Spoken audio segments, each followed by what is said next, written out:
All right, let's break it down.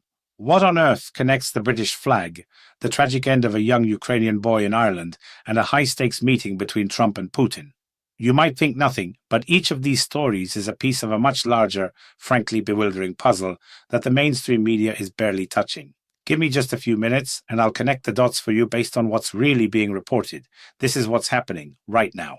I spent years on the inside of a major, well-known media corporation. I saw firsthand how the narratives get shaped, how inconvenient facts are buried, and how the truth is bent to fit an agenda. I couldn't be a part of it anymore, so I walked away. Now, I'm independent, I'm speaking my mind, and I'm here to tell you what's really going on. If you believe in that mission, if you want to support truly independent commentary, please hit that like button, subscribe to the channel, and maybe even consider becoming a sponsor. Every single bit of support allows me to keep doing this, to keep digging for the truth without having to answer to any corporate agenda. It means the world to me. Now let's start in the UK, where things have just reached a new level of absurdity. Picture this, a cafe owner, Nina Stevenson, in the town of New Milton, Hampshire. She has the Union Jack and the flag of St. George painted on her building. Patriotic, right? Wrong. The local council has ordered her to take them down. Why? Because an anonymous complaint was filed, claiming the flag was a Russian symbol. You can't make this up. The council is hiding behind advertising regulations, saying the patriotic images violate the rules. Nina is refusing to back down, saying she's proud to be British and will fight for her right to display her own country's flag.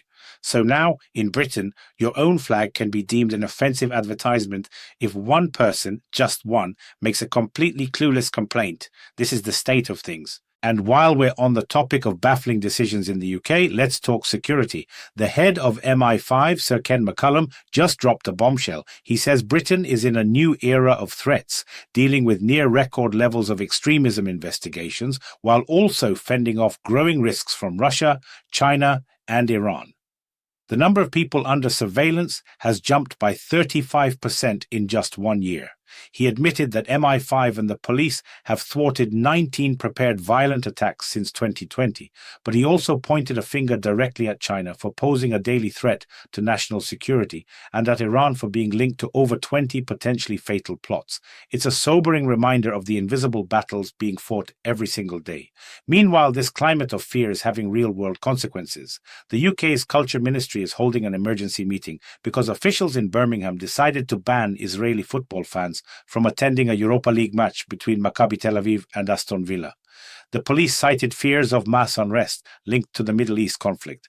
Politicians are calling it discriminatory and unacceptable, but the decision stands for now, based on security advice.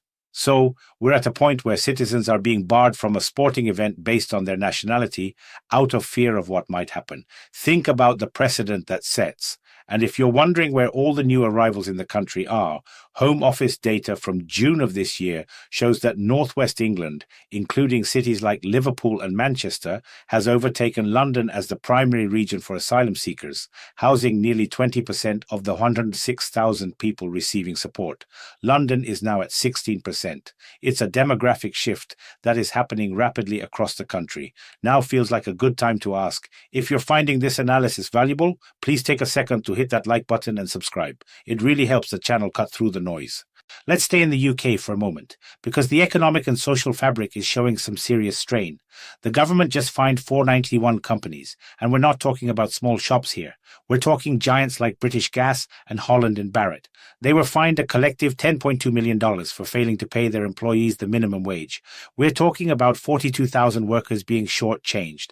The companies are calling them technical errors from years ago that have since been corrected.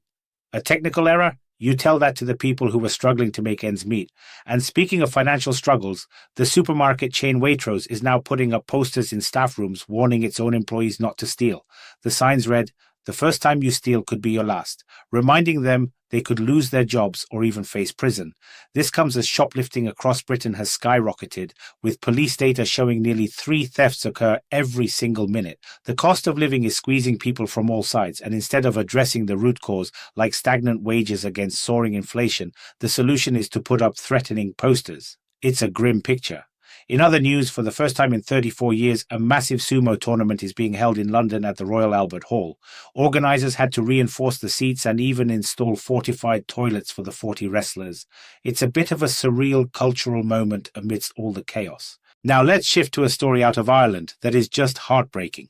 A 17-year-old Ukrainian refugee, Vadim Davydenko, who had fled the war in his homeland, found his life tragically cut short. He was in an official shelter for minors in Dublin for less than a week when a dispute, reportedly over food, broke out with another young man, a refugee from Somalia. Vadim suffered multiple stab wounds and lost his life right there in the shelter. Another teenager and a woman were also injured.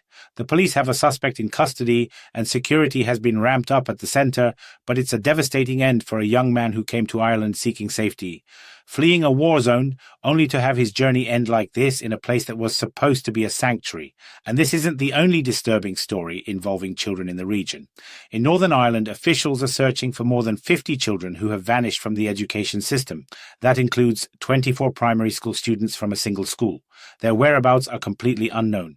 Authorities believe their disappearance is linked to recent unrest in the town of Ballymoney, which caused some families, including those from the traveller community, to flee the area. For so many of these kids, school is the only safe and stable place in their lives. And now they're gone, lost in the system, and nobody knows where they are. It's a crisis that is quietly unfolding, and it's absolutely terrifying.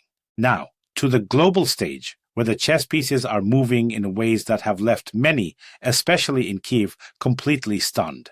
Donald Trump has announced that he will be meeting with Vladimir Putin in Budapest within the next 2 weeks. This came after what Trump called a productive phone call, where they discussed ways to end the war in Ukraine. The talks are being set up by Secretary of State Marco Rubio and Russian Foreign Minister Sergei Lavrov. This news broke just as Ukrainian President Volodymyr Zelensky was arriving in Washington. His mission? To secure a supply of long-range Tomahawk missiles, weapons capable of striking deep inside Russia. But when Zelensky's plane landed, there was no high-level American official to greet him. The reception was noticeably cold. Then came the second blow. In his announcement, Trump expressed doubts about giving Ukraine the Tomahawks, citing limited stockpiles. This is happening while Russia has just unleashed one of its largest attacks on Ukraine with over 28 missiles and 320 drones. Zelensky is in Washington pleading for the tools to defend his country, and at the exact same moment, Trump is planning a peace summit with Putin, a summit that Hungarian leader Viktor Orban has enthusiastically welcomed. For Kyiv, the timing of this is nothing short of a political gut punch, raising serious questions about the future of American support and what kind of peace might be negotiated over their heads. So, let's quickly recap what we've covered. We're seeing a situation in the UK where displaying a national flag can get you in trouble with the authorities. At the same time, the head of MI5 is issuing stark warnings about escalating threats from global adversaries. We have the deeply tragic story of a young Ukrainian refugee who fled a war zone only to lose his life in a shelter in Ireland. And on the world stage, a potential Trump-Putin summit is being planned, leaving Ukraine in a precarious and uncertain position as it pleads for the weapons it needs to survive. If you believe it's crucial to keep a spotlight on these stories, to analyze them without the corporate filter, please support this channel.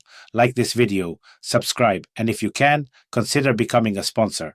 Your support is what makes this independent platform possible and allows us to continue speaking truth to power together. I'll be back on Monday with the latest developments.